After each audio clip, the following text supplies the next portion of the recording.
Gucci, thank you all. Well, if you think illegal immigrants beating up New York City cops was horrific, it was, but new video now shows a 62-year-old woman being brutally dragged down a street by migrants on mopeds. The senior national correspondent Kevin Cork is live in D.C. with the video and a crime ring behind the video. Kevin, good evening. Evening, Trace. Two men were busted in the Bronx as part of a moped-riding migrant crew that had been snatching cell phones right out of the hands of New Yorkers, even daring, bursts of crime on the streets of the city. Police sources, by the way, say they have actually not only made arrests, Trace, they've actually been able to flip some members of the group on its ringleader. A couple of suspects I can tell you about: Claver Andrade, 19, Juan Uzcategui, 23, part of this alleged wider ring of members connected to 62 different instances of grand larceny throughout the Big Apple, including this shocking video of a heist where a 62-year-old woman by the name of Irina Petlieva was brutally dragged down a Brooklyn street.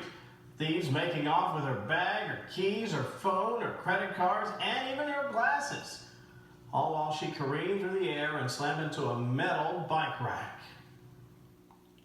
During our investigation, we learned that these perpetrators are part of a sophisticated criminal enterprise made up of migrants who have recently arrived in the United States.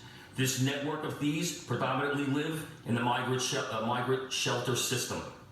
They use social media platforms to organize and coordinate their thefts. Unbelievable. Now, sources tell the New York Post tonight cops are still searching for the alleged ringleader, a 30-year-old Venezuelan migrant named Victor Parra, who was actually cut loose by a judge back in December after getting picked up for grand larceny. Meanwhile, Fox News has learned tonight that the suspects in the infamous cop beatdown case, you probably saw that last week over Times Square, they used what's called a G number to get a taxpayer-funded bus ticket to head to the California-Mexico border. But great news tonight, Trace.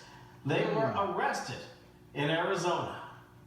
That is great news, Kevin. The question is, will they remain behind bars somewhere in some state? We shall soon find out. Let's bring in former Deputy Assistant Attorney General, Cal Berkeley Law Professor John Yoo. I want to start where Kevin ended right there, John, because we appear to have arrested some of these people who beat up the illegal immigrants, who beat up the police officers in New York City. Had they gotten to California, they would have had even more protection. It seems like the further they go west, the more protections these people would gain.